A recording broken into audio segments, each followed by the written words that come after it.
Can air fryer on again? Is that what that was? No, I'll make sure it's recording. Can you see? I can see, and yeah, the camera's on. I don't know if it's recording. Yeah, I think it is. Welcome. Right, Dan. So, do you want to give me a honest review of your GS for all the lovely people? What do you think to it? Good bike. The only problem is, being vertically impaired, it's a fucking challenge. Other than that, the weight and the size of it when you're trying to manoeuvre it round at slow speeds, or like in a car park like we are now, I'm on my tiptoes with platform boots on. Other than that, it's ace. Okay. It's good on fuel, comfy, got all the gadgets that you'll ever need. What more do you want to know? Well, tell me a couple of things that you hate and a couple of things that you like. The battery's shit. They're very temperamental, especially with having the tracker on them. That if they're not plugged in on a trickle charger. Explain why the battery's shit. They don't last long. If you don't use them, the battery just dies. If you don't start it every fortnight or so, the battery just dies. If you haven't got the facilities to plug it in on charge somewhere, like myself, I started up 2 weeks ago, and obviously you know yourself when you came and met me before, we had to jump start it. The size of it, as great as it is when you're on the go, it's too heavy. Like, you think that's heavy, this is another world. I've tried everything to make this lower and I just can't do it. It's just a nightmare. So it is possible to make it lower? You could put a lowering kit on it. There you go, I've just lowered it. I don't know if you've seen that. Yeah, so that's the bike, and it's lowest setting. But when you do put it in its lowest setting, it doesn't feel the same. The comfort's not there. So, hold on, I'm just trying to, it'll lift itself back up now. The weight, something we've briefly skimmed on in the past. Insurance. Other than that, the things I love, comfy as fuck. The insurance is obviously expensive for you. There's variables. Yeah, because obviously you're only 28. 29 so now. 29. Yeah. So most people that are going to be looking at to buy one of them are probably, you know, older than the pair of us. Yeah, more than likely. I mean, the only real drawbacks is, as we know, is because the size of it, you need somewhere decent to park it. You can't just, like your bike, put it in a shed, for example, or, you know, put it on your drive and put a little cover on it. But the things I love is the gadgets. I mean, you've got, apart from, the only thing I haven't got that you've got is the sports display. But there's the telelever suspension on the front end. There isn't a bike that's as comfortable to ride as one of these. The quick shift is a bit shit. People know about that. They're not the best. They're quite clunky. What's up with that? They're quite agricultural. Are we ready to go? Yeah, let's go. Yeah, they're quite agricultural. Wasp. Fuck off, wasp.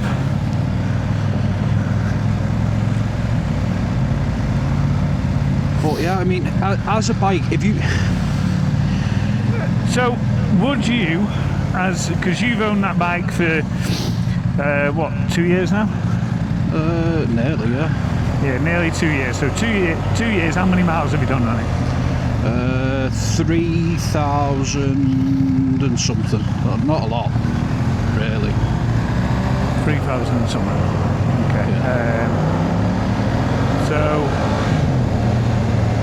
would you, if you, obviously you've had the bike now 2 years, and if you had another choice to go out and buy the bike again, would you?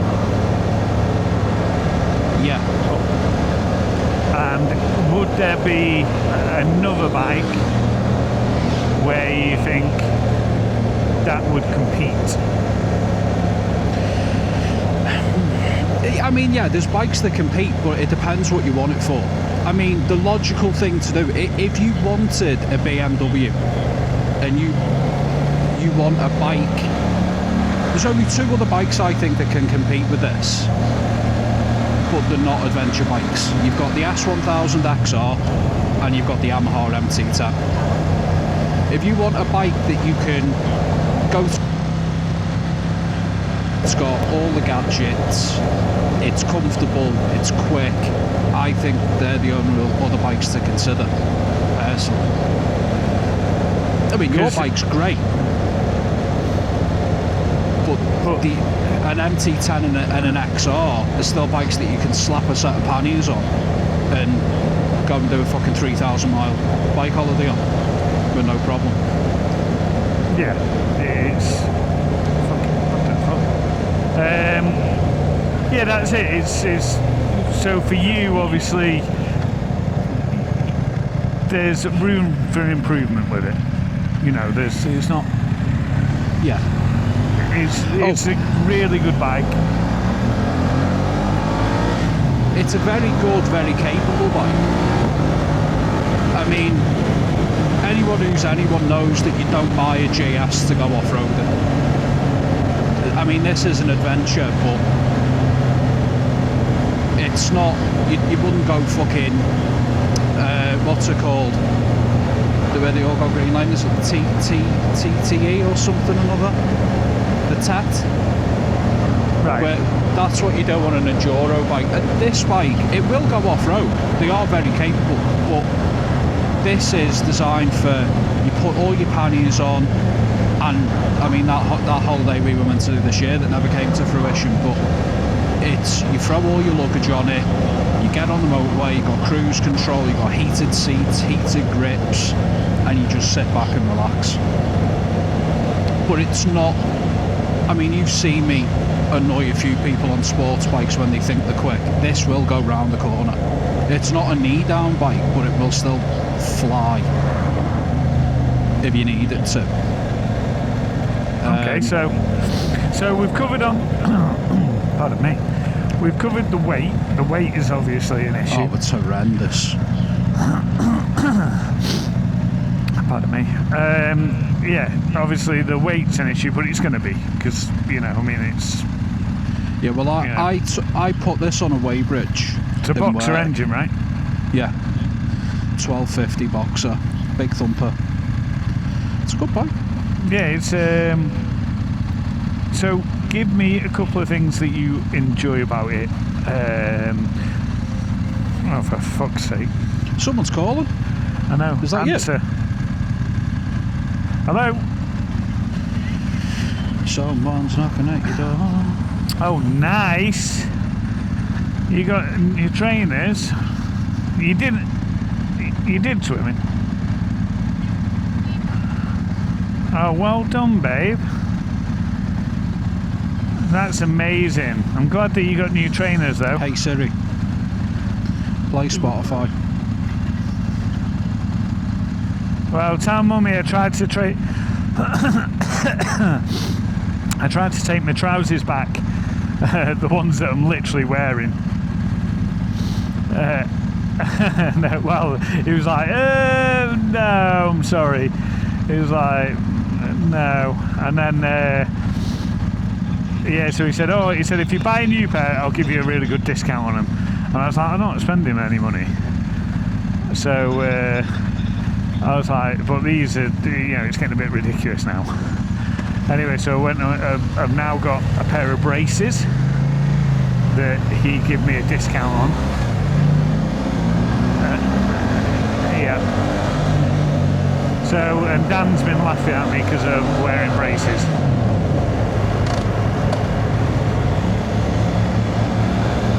Yeah, well, they only cost me a tenner.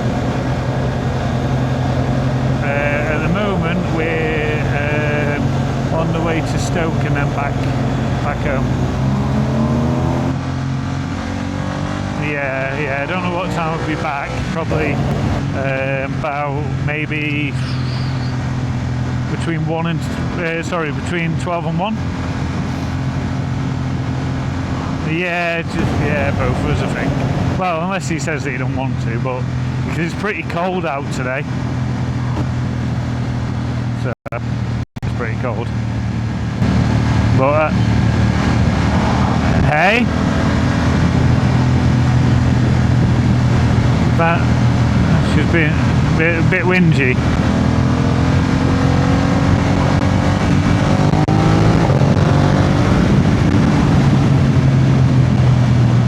Hey? Okay, I won't. I love you, babe. Bye.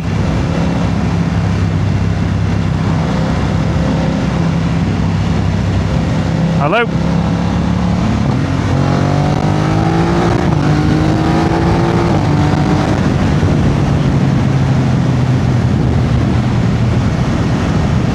Yeah, so where were we on your bike review after you just fucking nailed it away from me? I was only on phone for a second, Jesus. Right, let me catch up so that just in case the microphone, because we had issues last time, I couldn't hear you.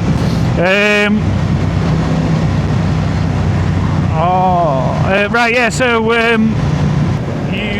you don't like the weight, you like the comfort, you don't like the price of insurance. I mean, a big one is, I mean, to be honest, that we can't really look over is it's not a cheap bike either.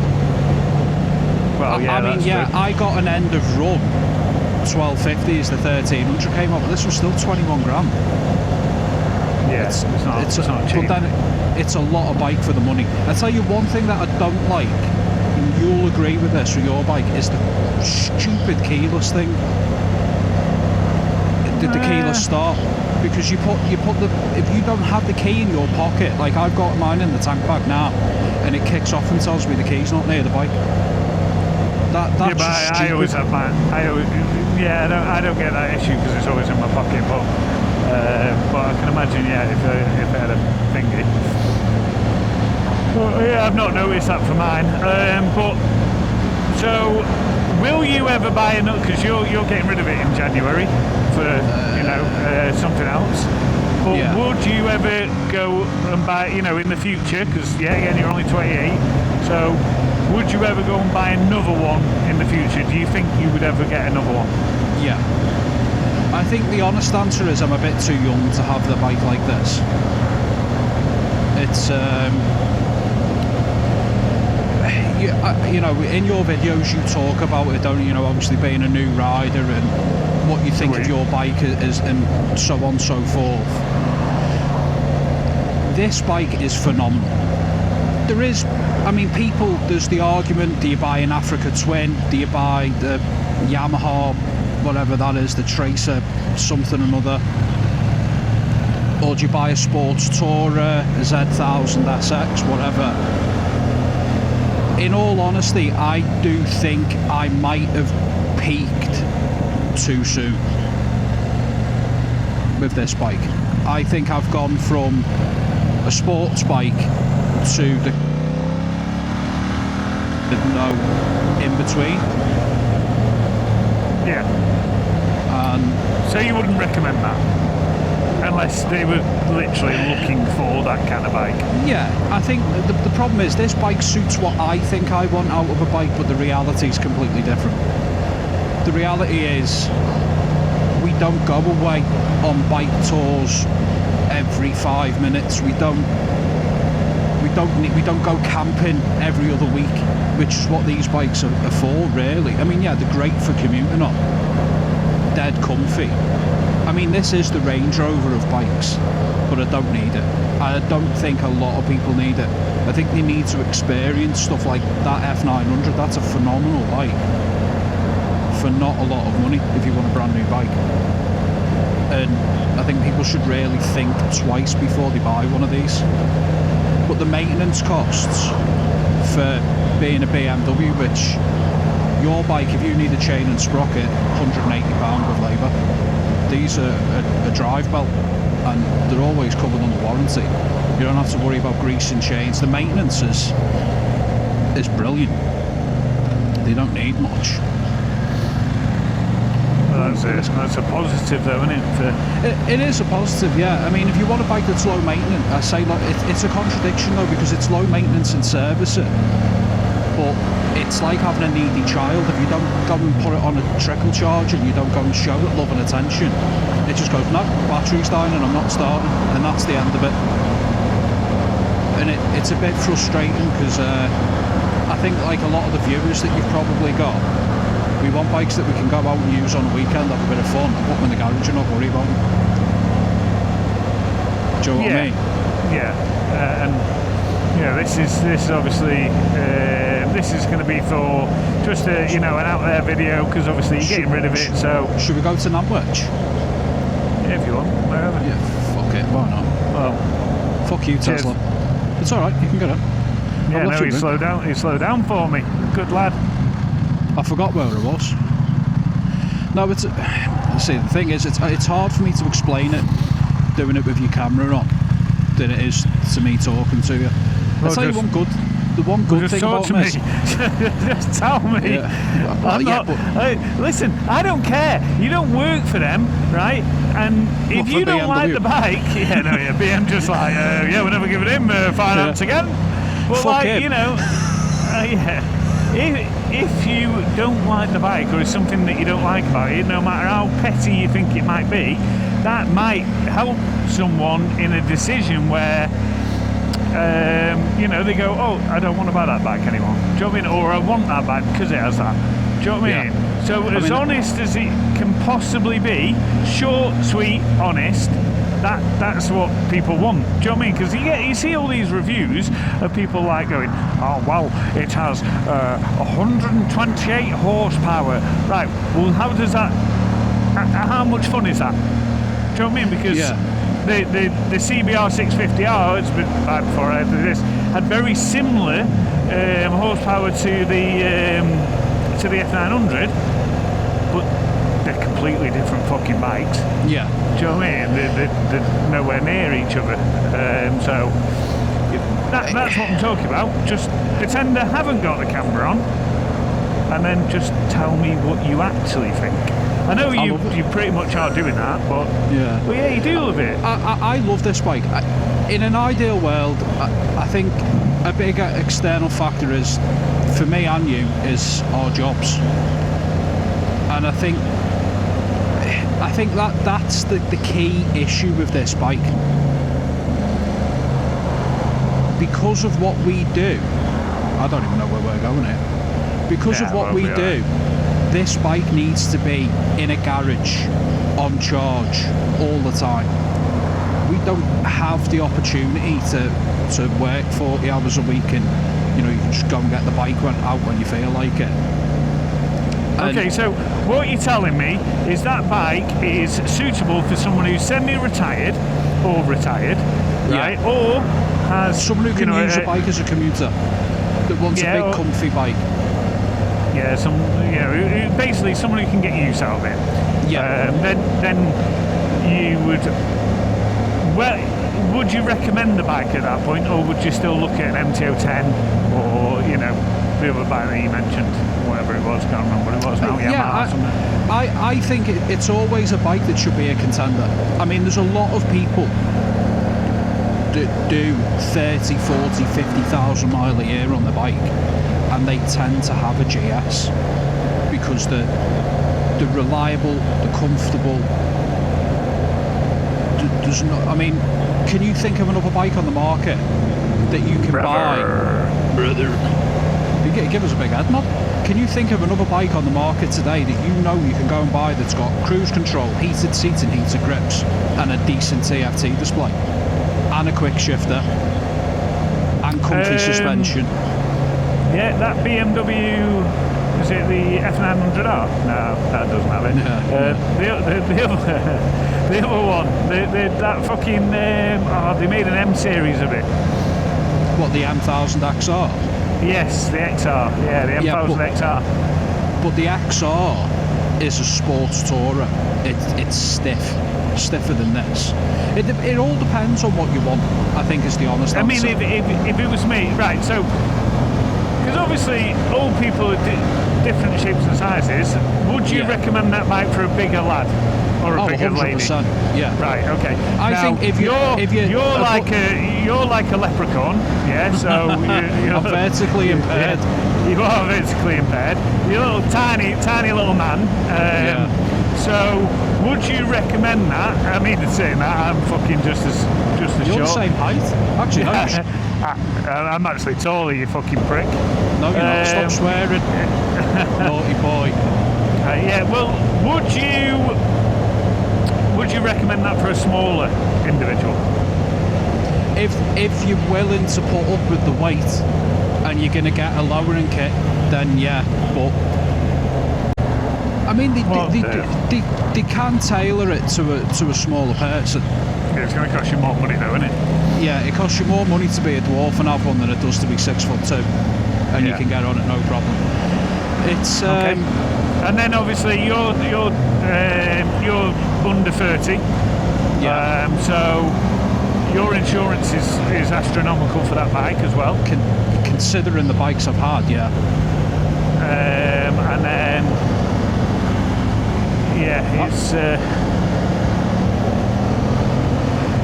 I think so yeah, if you're under 30, then maybe look at the insurance first.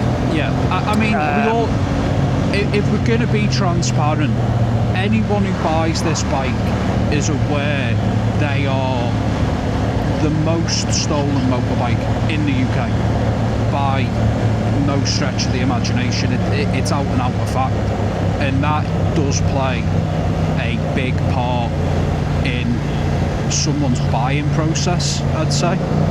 It was something that I naively looked past because I sat on it and fell in love with it. So if you were to buy one again, right, what would you... So if I was going to buy one, obviously I've seen you and I've heard you like talk about it, but if me and you had no idea what... we've never met each other. Yeah. How would you advise me on if I was going to buy one or not? So whatever you said was going to give me the best advice for that bike. What would it be? What considerations would you say? Like, watch the weight, watch the insurance, look out for this. And there's little niggles like, I don't know, the battery, shit like that. Like, give me a little bit of a list of what you would, look out for. If you wanted one, the first thing I'd say is, do you need the long range tank? Because if you don't buy an adventure, buy just a normal GS, because this has got a 300-mile range tank on it and it's a big boy. So think about, if you want a GS, do you need a big range tank? Yes or no? Right, yes, okay, consider the adventure. I've got no idea where we're going, by the way. Right, I'm assuming? Crew, right. Oh. Crew's left. Yeah. Oh, well, that's what I said to you. Well, yeah. Left. Right. The weight.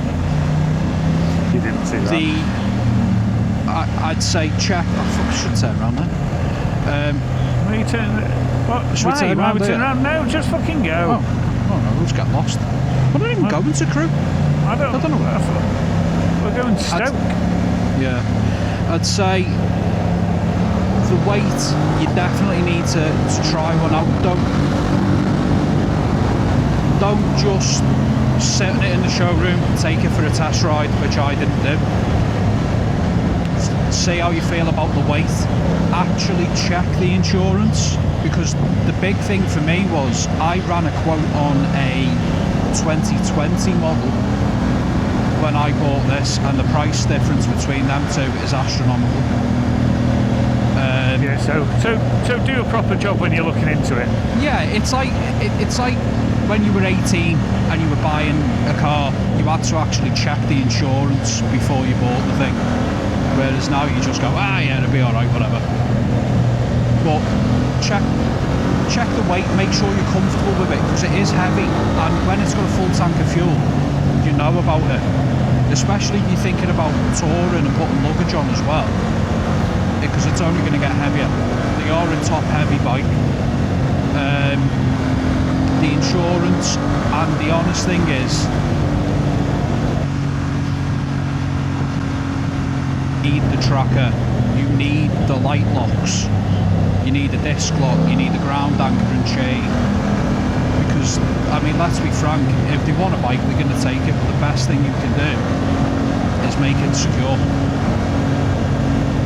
Yeah. Well, But thank you for that. Go out and enjoy it. Yeah, that's if you buy one. Yeah. Well, That was just, let's that hope. was shit. What was shit? That review. Why was it? That was an honest review. Yeah. Oh, fucking hell. That was an honest review. That was your honest review, Dan. Do you know what I mean? Like, it doesn't have to be, you know, people want fucking honesty. And if you fucking got on that bike and went, well, actually, I think it's shit, then that's your review. As long as you can back up why you think it's shit, it's your review, isn't it? Because I can't tell them, because I don't know what it's like. I still think you need to have a go on this. Fuck you, Dan. You're not making me ride it. You're not making me ride it. I don't want to be a baby boy. I don't want to be a I'll tell you one thing, actually, that I didn't talk about, which is a big positive, is the dual brake setup. So it's one thing I had to get used to when I got on your bike. When you pull, you don't have to use your front and rear brake on this. You can just pull the front brake and it automatically, drags rear for you. Yeah. So when I jump on another bike, I have to retrain my mind. Well, I want you to overtake me in a second, because I am going to take a picture of your bike anyway. But what I want you to do... all over your YouTube, my number plate. Huh? It's in most of your videos. No, I'd say that I'm going to take a picture of your bike. Oh, fucking hell, these roads are fucking terrible. No, I want you to take over me and just, be next to me. We'll start a review again, right? And I want you to be fucking short and honest. Don't talk about your life too much. Do you know what I mean? Just listen. I've had this bike 2 years. Yeah, well, I've had it because it's easy to ramble. It's so easy to ramble, and I want the video to be about 5 to 6 minutes long. See, but this is the thing: is that what makes the YouTube videos work? Though, is a bit of a ramble. Because a little bit, but I'm going to make. I'm trying to make more videos than just one. There, isn't it? Yeah, it is. Yeah. Right, so. Hey up, welcome. This is going to be a review of that fucking bad boy there, and that fucking tractor's trying to fucking come for me, little fucker. Even though it was my right away, dick. This is going to be a review of the GS 1250, and we've got Dan there in front of me riding it, and he is how long have you had it? 2 years? 2 years. Round 2 years. 18 months, isn't it? 2 years, come up for it. 18 months. And how many miles have you done? Another 3,200, I think.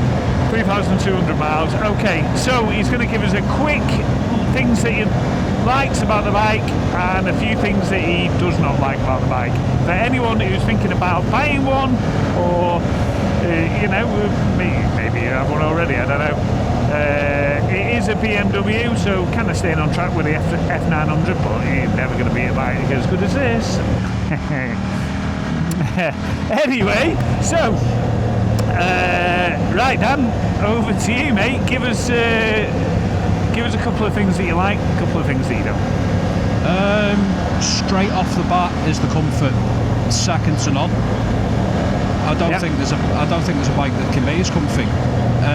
I'll try and go for a positive and negative sort of theme. So straight off, love the comfort. Drawback, the battery drains if you don't have it on a battery charger, which is something I learned the lesson on this morning.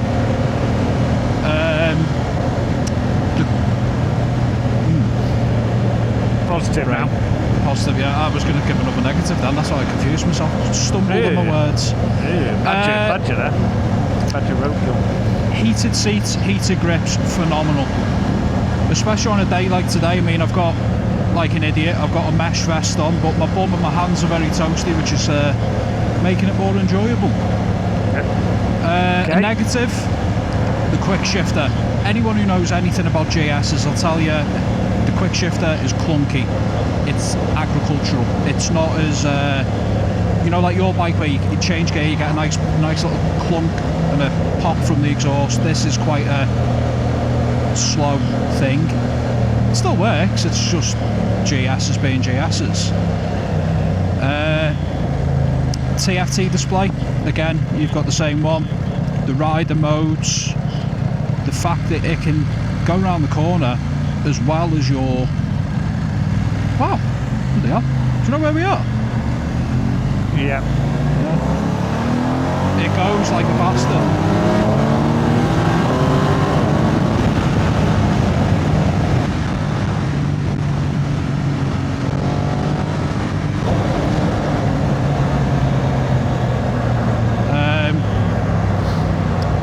The Boxer engine.